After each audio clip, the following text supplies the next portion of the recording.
जय गुरुदेव। जय गुरुदेव। जय श्री नवल। जय श्री नवल। आए हुए सभी सज्जनों को मेरा प्रणाम। और 241वीं महर्षि गुरु नवल स्वामी जी का जन्मदिन आ रहा है, उसी उपलक्ष्य में ये मीटिंग रखी है। मैं आप सबसे हाथ जोड़ के नम्र निवेदन करता हूँ कि इस 241वीं जो जयंती बाप जी की आ रही है, गुरु स्वामी जी की, नवल स्वामी जी की, उसमें हर्षोल्लास से मनाना है और आप सब ने सहभागी बनना है। परिवार सहित, बच्चों सहित, मित्र गण सहित सभी लोग इसके शोभा यात्रा के अंदर, इसके अंदर ज़रूर पहुँचें। आप, मेरी आप सबसे करवद्ध प्रार्थना है। ये शोभा यात्रा हमारी झंडे वाला वीडियोकॉन टावर से चलेगी 9 बजे और लेडी हार्डिंग के प्रांगण में, स्टाफ क्वार्टर के प्रांगण के अंदर, वहाँ जाके समाप्त होगी। तो वहाँ कुंभ मेला रखा हुआ है नवल स्वामी जी का। उस कुंभ मेले में आप सभी आमंत्रित हैं। मेरी करवद्ध फिर दोबारा से प्रार्थना है आप सबसे, आप पूरे परिवार सहित, बच्चों सहित, माताएं, बहनें, सबके सहित उसमें पहुँचें और इस शोभा को, इस यात्रा को, इस कुंभ मेले को भव्य रूप दें। जय श्री नवल, जय श्री नवल, जय श्री नवल। गुरुजी, क्या इसमें झांकी भी रहेगी? इसमें झांकी एक ही रहेगी, झांकी इतना नहीं है। कलश यात्रा है, कलश यात्रा वीडियोकॉन टावर से चलेगी 9 बजे। इसमें हिस्सा कौन कौन ले सकते हैं? इसमें सभी लोग, परिवार सहित, महिलाएं, बच्चे सभी हिस्सा ले सकते हैं। सबका स्वागत है, आप आइए इसके अंदर और स्वामी जी का आशीर्वाद ग्रहण कीजिए। क्या दिल्ली के बाहर से भी लोग आ रहे हैं? दिल्ली के बाहर से भी आ रहे हैं, जोधपुर से आ रहे हैं, बाड़मेर से आ रहे हैं, कोटा से आ रहे हैं, लाखेरी से आ रहे हैं, उज्जैन से आ रहे हैं, श्योपुर से आ रहे हैं, इंदौर से आ रहे हैं, बॉम्बे से आ रहे हैं, पूना से आ रहे हैं, काफ़ी लोग बाहर से भी आ रहे हैं। 1-2 मिनट और, क्या आप गुरुजी का थोड़ा सा इतिहास बताएंगे? गुरुजी हमारे इस समाज के अंदर, वाल्मीकि समाज, मैतर समाज के अंदर पैदा हुए। आज से 241 साल पहले सुबह 4 बजे इनका जन्म शिव गांव, नागौर जिला है, जोधपुर से आगे, वहाँ ये पैदा हुए सुबह 4 बजे। हिंदू धर्म के अनुसार ब्रह्म मुहूर्त है, ब्रह्म बेला में पैदा हुए। और जिस टाइम ये पैदा हुए तो बारिश हुई, तो लोग जब सवेरे का टाइम था, उस ज़माने के अंदर जंगल उंगल जाते थे हाथ वाथ धोने के लिए, तो सबके कपड़े पीले हो गए। इससे बड़ा अचरज हुआ गांव को, मुखिया को भी, राजाओं को भी, सबको, भाई ये ऐसी कैसी बारिश कि कपड़े पीले हो गए। फिर पता चला ज्योतिषियों से, बुद्धिजीवियों से कि भाई ये केसर की बारिश थी और किसी, या तो कोई ऋषि तप कर रहा है देखो कहीं, और या किसी का दिव्य पुरुष का जन्म हुआ है। तो पता चला कि भाई मैतर समाज है, वाल्मीकि समाज है, उसके अंदर खुशहाल राम जी के घर एक पुत्र का जन्म हुआ है। माँ श्रृंगारी देवी थी, खुशहाल राम जी उनके पिता का नाम था, तो उनका जन्म हुआ था।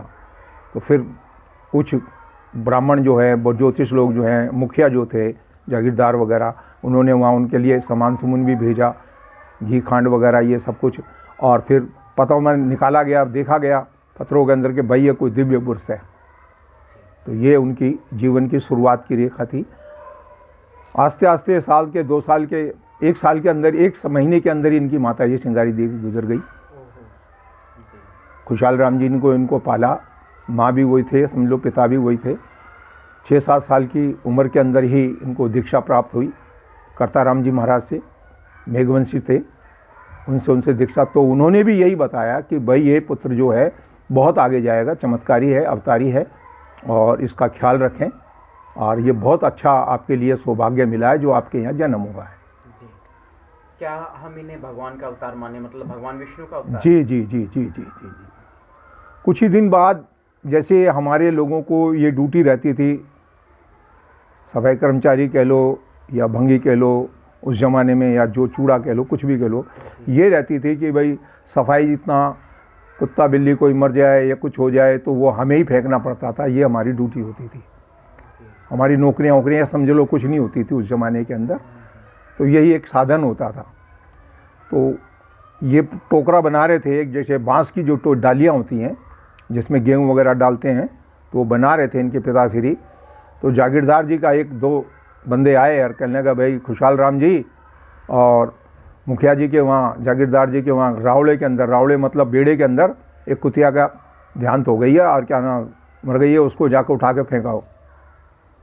अब इन्होंने बस बेटे से कह दिया नवल राम जी से, उनके पिताजी ने कह रहा बेटा मैं तो एक काम कर रहा हूँ, ये बना के उनको देने हैं जागीरदार जी के वहाँ, उनकी शादी है परिवार में, और तू जा उस कुटिया को उठाया। तो डंडा लेके गए, अब वहाँ देखा तो वो उनको कहने लगे, बच्चा तो था ही 8 साल का, कि भाई ऐसे ऐसे आप लोग यहाँ ये हुक्का पी रहे हो और इसे उठा के फेंकने में आपको दिक्कत है। एक छोटा बच्चा इतने बड़े बड़े आदमियों के सामने बोल जाए, तो उस ज़माने में तो छुआछूत का ज़्यादा वो होता था, मार दो तो उसी टाइम बंदे को। कहने लगा भाई आप ऐसे ये हुक्का पी रहे हो, जो आगे जो चिप लगी हुई है ये भी तो चमड़े की है जो मुंह में ले रखी है आपने। सही बात है। तो अपनी राजस्थानी भाषा में उन्होंने कुछ ऐसा शब्द बोले गुस्से में, सर आप मुझे बुलवाया वहाँ से कि आप भी फेंक सकते थे उसको उठा के। जी सही बात है। चल भाई उठ, उसको डंडी मारी, कुतिया आगे, कुतिया उठ के भाग गई और मालिक के पैर चाटने लग गई और वो सारे हिल गए जितने भी बैठे थे। कहने लगा भाई ये तो हमने गलती कर दी। तो वो आग की तरह हवा फैली, राजाओं तक पहुंची वो बात कि भाई ऐसे हुआ ऐसे हुआ। मतलब मृत कुतिया गुरुजी के छूने मात्र से भाई चल खड़ी हो, डंडी से छुआ हाँ, और उठ के चल दी। बताओ। फिर ऐसे ही गाय जिंदी करी, ऐसे ही कुछ और हुआ। फिर जोधपुर दरबार की बेटी जो गुजर गई थी, पहले तो डॉक्टर होते नहीं थे, हॉस्पिटल होते ही नहीं थे उस जमाने के अंदर, वैद्य हुआ करते थे। 250 साल पहले। हाँ 250 साल पहले। तो उन्होंने कहा कि भाई ऐसे ऐसे बड़ा नाम सुना है नवल महाराज जी का, कौन है नवलिया, नवलिया कौन है, जरा बुलाओ, जरा देखे तो सही।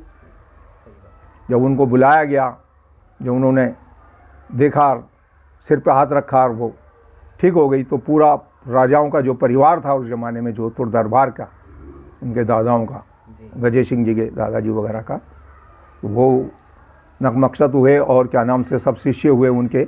और उनके उस ज़माने की दी हुई गाड़ी भी आज भी मौजूद है, जो उन्होंने दान में दी, आज भी मौजूद है। लगभग 250 साल पहले की गाड़ी आज भी मौजूद है, आज भी मौजूद। मतलब आशीर्वाद समझो, हाँ चमत्कार समझो, आज भी मौजूद है। मंदिर भी उन्हीं का बनाया हुआ है। ऐसे कई चमत्कार किए उन्होंने जोधपुर के अंदर। हाँ क्या वो राजघराने में है गाड़ी? राजघराने नहीं, अपने पास है वो, हमारे पास मंदिर में है। हाँ जयंती में निकाली जाती है वो गाड़ी भाई। अच्छा जी, जयंती में। हाँ बिल्कुल बिल्कुल, उसको रख रखाव सही है। मैकेनिज्म में भी यानी गाड़ी है और गाड़ी चल रही है, 250 साल पुरानी, 250 साल पुरानी, आज भी है। बहुत बड़ी बात है, आज भी कैसी होगी वो गाड़ी, बिल्कुल कभी हमें देखने को मिलेगी। बिल्कुल बिल्कुल बिल्कुल बिल्कुल बिल्कुल, बहुत बड़ी बात है। मैंने भी देखा है, मैं भी गया हूँ, मैं भी जोधपुर गया हूँ, गाड़ी के दर्शन भी किए हैं, वो मंदिर भी देखा है मैंने। और 1985 में मैं दरबार में भी गया, जोधपुर दरबार में भी, तो वहाँ महाराज गजे सिंह जी से मिला, उनके परिवार के वंशजों से, तो उनसे भी मिला मैं। हाँ बड़ा मानते हैं महाराज नवल राम जी को। क्या राज परिवार में कोई हमारे प्रति अब इस समय, आज के समय में भेदभाव है या नहीं? बिल्कुल नहीं, सामान्य तौर पे बिल्कुल बिल्कुल सामान्य तौर पे मुलाकात होती है। कारण क्या है, 1985 में जहाँ ये अभी नवल आश्रम बना हुआ है, जहाँ चरणदास जी महाराज रहते हैं, ये मेरी प्रत्यक्ष बात सुन लो। 1985 के अंदर हमने एक आधारशिला, यहाँ कैंप था महाराज का, जैसे झुग्गिया झोपड़ी ऐसी होती है, ऐसा कैंप डला हुआ था। इनके महाराज के कच्चे मकान थे और टीन के वो ढले हुए थे। मैं भी उस टाइम गया था, तो आधारशिला रखी थी। तो गृह मंत्री इस टाइम बूटा सिंह वगैरह थे, इन सबको बुला रखा था, सिक्योरिटी दे दी थी, ये पहुँचे नहीं थे। करीबन 5-10 हज़ार आदमी का भोजन था, भंडारा, 3 दिन अधिवेशन चला। तो उसमें अध्यक्षता जोधपुर दरबार की रख दी थी, तो पेपर में आउट कर दी। तो हम उनके, मैं और एक चरणदास खंडेरा जी थे, नेताजी जो महाराज के साथ रहते थे, हम 2 जने दरबार में गए थे उनको पूछने के लिए कि भाई आपका आसन आएगा या हमें आसन लगाना है, कि अध्यक्षता उनकी थी उतने बड़े प्रोग्राम की वहीं पे। तो बहुत नाराज़ हुए वो हमसे कि मुझे क्या लेना है आपकी राजनीतिक से। दरबार बहुत नाराज़ हुए, उन्होंने ये भाषा बोली, माँ काहे लेनो थारी, कौन बूटा सी, हरी राजनीति में काहे लेनो, बाप जी मारा, मैं बाप जी रहा। ये ऐसी भाषा उनकी थी, राजस्थानी भाषा जो थी। तो बड़े क्रोधित हुए हुआ हमसे, 2-2.5 घंटे हम बैठे, वो चाय नहीं पी गई हमसे। जब वो ही नहीं पी रहे तो हम कैसे पिए, बैठे रहे। फिर वो जो कंडेरा जी थे, उनका कोई गोत्र होगा कंडेरा, तो वो बाप जी को बोले, महाराज दरबार को बोले कि भाई हमारी बिंदड़ी, आप मेरे गोती हैं और मेरे साले लगते हो, मेरी मिसेस का गोत ये है, ऐसे ऐसे करके। तब थोड़ा वो मुस्कुराए, ढीले पड़े, तो बड़ा अच्छे तरीके से बात करी। कहने लगा भाई मैं उनके समर्पित हूँ, महाराज नवल राम जी के, वो हमारे गुरुवंश हैं, हमें उनका सौभाग्य मिला कि हमने उनको गुरु बनाया, और मैं वहाँ नहीं आऊँगा इस राजनीतिक अखाड़े में। वो नहीं आए, हाँ बाकी काफ़ी लोग आए उसके अंदर। ये उस ज़माने में ये रामनाथ चंदेलिया था, गोल मार्केट वाला, लगभग 40 साल पहले की बात आप बता रहे हैं। हाँ 85 की बात है, 85 साल। तो ये रामलाल चंदेलिया भी गया था उस टाइम, ये जीता हुआ था एमएलए यहाँ से, रामलाल चंदेलिया जो था अपने वाल्मीकि समाज से, तो ये भी गया हुआ था उस अधिवेशन के अंदर। तब हम मिले उनसे। गुरुजी से बहुत गहन जानकारी मिली है, पुराने ज़माने से लेकर अब तक, 250 साल से लेकर अब तक, और एक मैकेनिज्म यानी गाड़ी के बारे में पता चला है। तो ये जानकारी समाज के पास में नहीं है, गुरुजी के पास में गुप्त रखी हुई थी। आज मीडिया के माध्यम से आप सबके सामने आ पाई है। जय श्री नवल, जय श्री नवल, जय श्री नवल, जय श्री नवल, जय श्री नवल, जय श्री नवल।